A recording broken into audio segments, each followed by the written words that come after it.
You're making me attend weddings, cutting hair while lifting weights, while attempting a paranormal activity challenge. And to top it all off, you set yourself on fire. We've been burning for weeks! This album had better be damned amazing, because you've placed yourself in a corner that if it's just decent, you will get laughed at. And people will go and proceed to call it trash, because there's no difference nowadays. It's either lit or trash. There's no in between.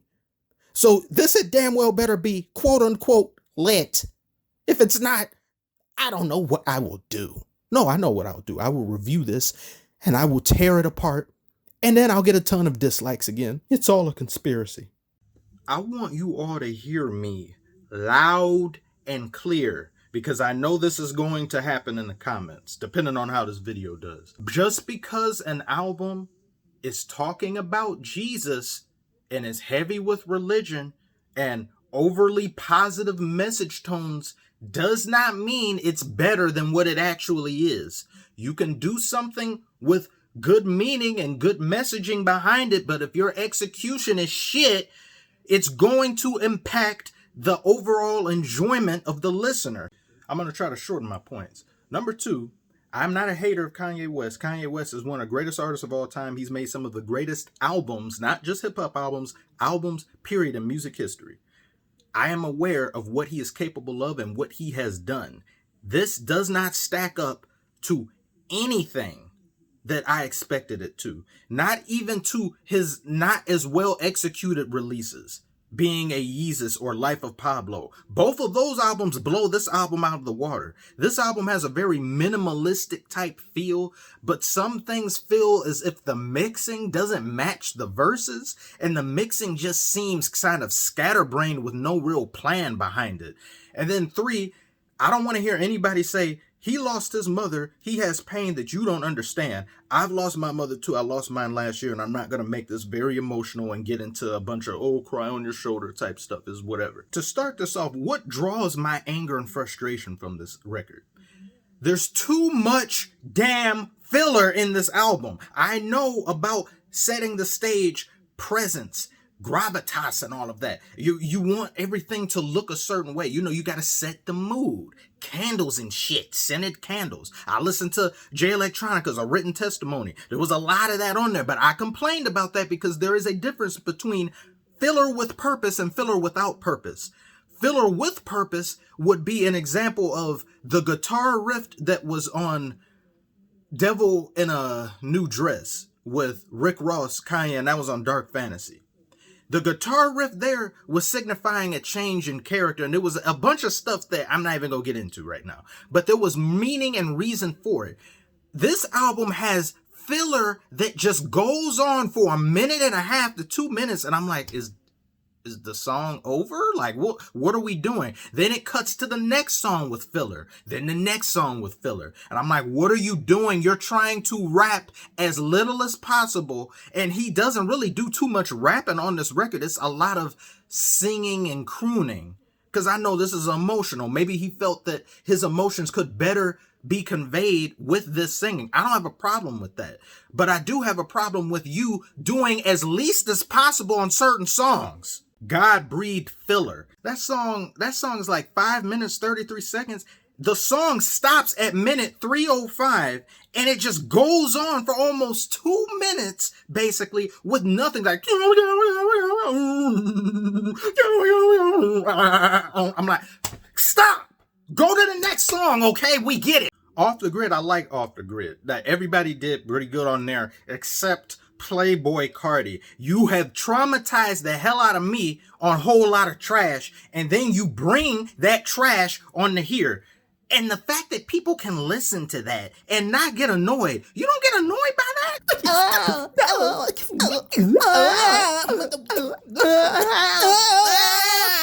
Jonah, I like Jonah.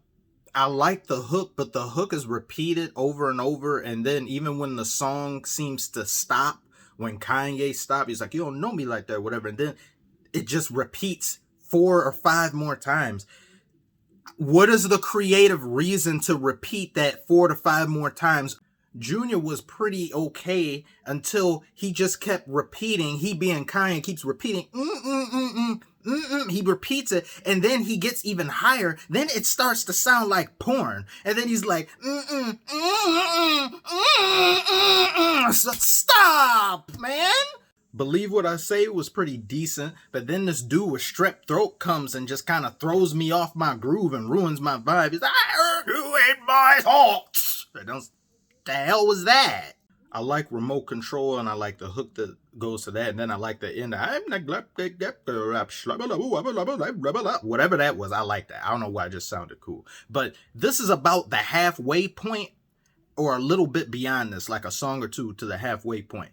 Half of this was playing, and then I'm just sitting there like, anytime you stop and look and you're like, okay, how much left? Then I'm like, it's already bad. It was already 5 out of 10 right there. So I'm like, this needs to get better. And it does get better. The second half of this album is vastly superior to the first. Heaven and Hell, I really like that. And I like the steady build up. And then you've got the background, and then a do, or his cadence and how his repetitious thing goes into that. I really like that. It had a lot of energy. That probably had the most energy of this entire record. I think it's this song, and then there's 2 other ones that I'll probably get to, but these in particular had the most energy out of everything on the record. Everything else just sounded more, it's like you're saying great things about your religious beliefs, but it's delivered in such a depressed way. And even going to the album cover, there's no album cover for this. Unless on Spotify hasn't updated it or something.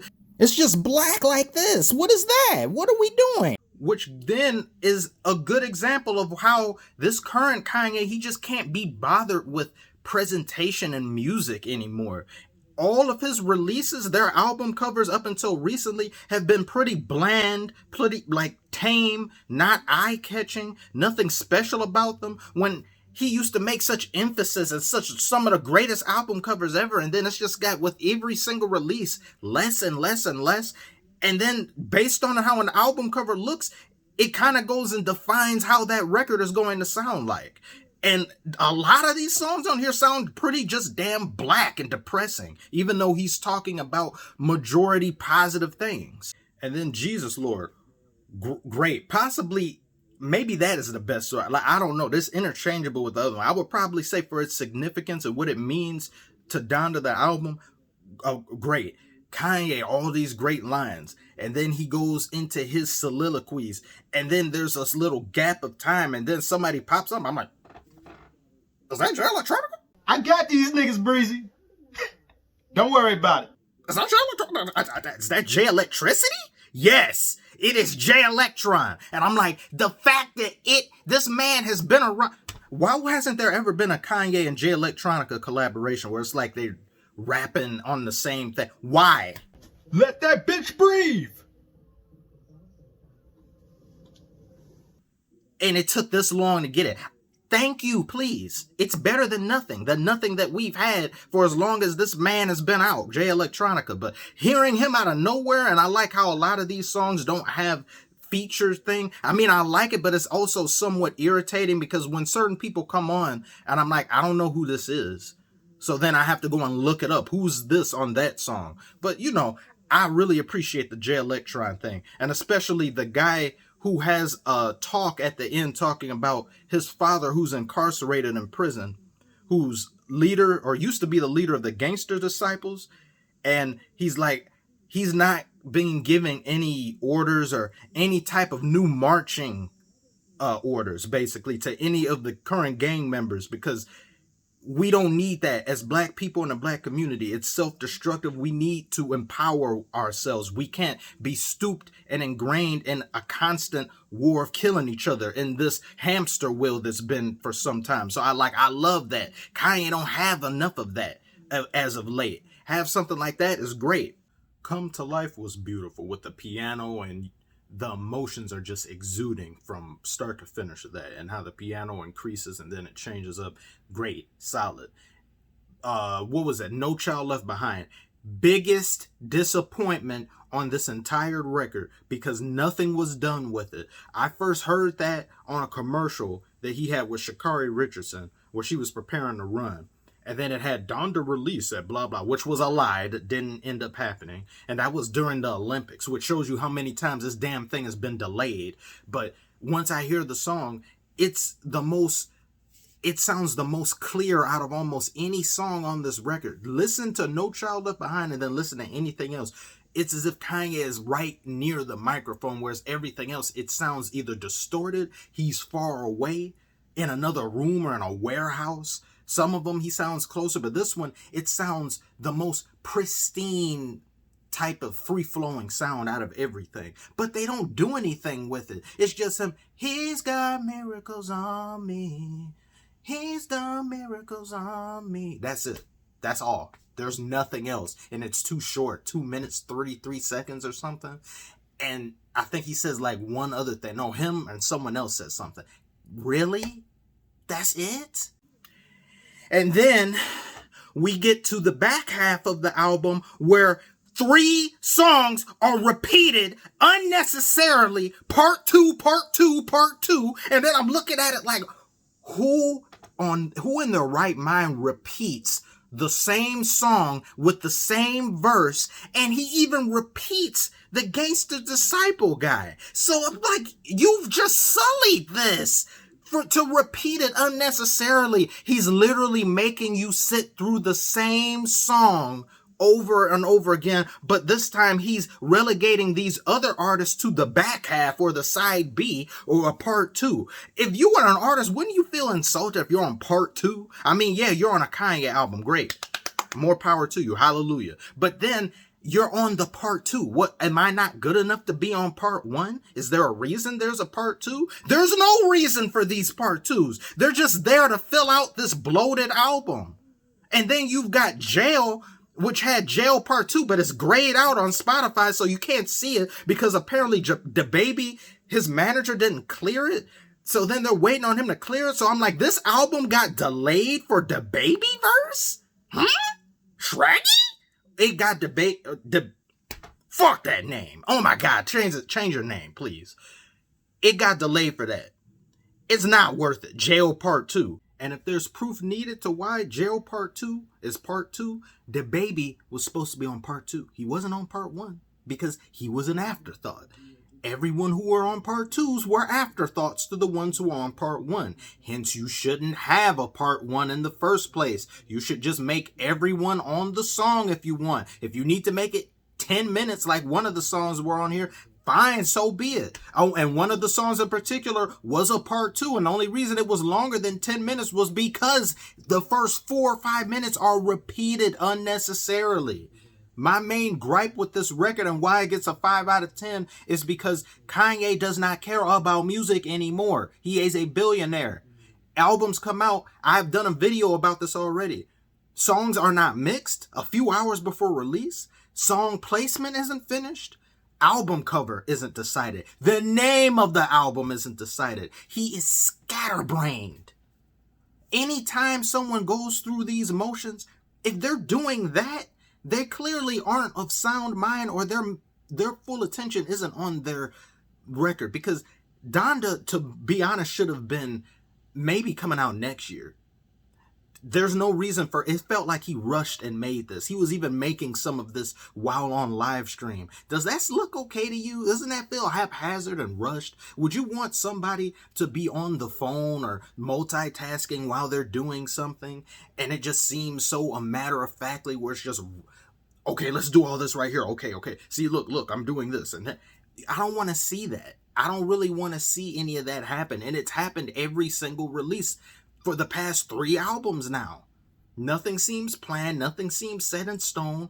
It doesn't seem like you have full confidence in your product. Whereas Drake, his Certified Lover Boy has apparently been finished since last year. It's just sitting on a shelf because of this whole back and forth between him and Kanye. He doesn't want to release it because Kanye may release his. I don't know what happened with that. I guess Kanye just said, okay, whatever, I'll just do it anyway. That's all I'm saying. When you listen through this record, half of these songs do not seem properly conceived. Some of them are ill thought of. There's no true Kanye essence in these things. When I would look and read about him making Graduation, he used to test how Graduation sounded in comparison to an arena, then when it's in a stadium, then when it's in your headphones. He purposefully made his lyrics more watered down so people could be able to follow along with him and chant with him and sing along to the lyrics in the arena. That's time dedication.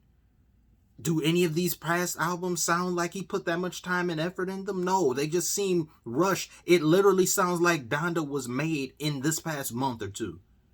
That's the main problem with this. Even though he has a line on here that says it's from something else. Like, it sounds like, okay, this song was from something. But it's probably a few of these songs are throwaways. Some of these songs sound like him when he did Whole Lotta Red with Playboy Cardi. All of the antics, all of the nonsense, all of the build-up, the hype, the stadiums, the arenas, was it worth it?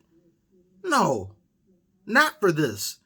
For repeating yourself at the end, that unnecessary shit, that brought the score back down. When it got to the second half of this album, it went up to 6. It was borderline 7. But then through bad verses and repetitive ass lyrics, it went back down to a 6. And then when I saw part 2, 3 or 4 times, I'm like, no, you literally phoned it in and you did half of what you were supposed to do. I don't appreciate that. Making everyone wait this long, pushing release date after release date back, and for us to get the same song redone 4 to 5 different times, but this time with new this. This time, like, order now for $9.99 and you get this new section that we didn't include in the first one. Fuck off. Fuck off. I'm not excited for any Kanye release anymore. That's enough. I'm through. I'm not, all of this. This was the most nonsense that he's done since The Life of Pablo.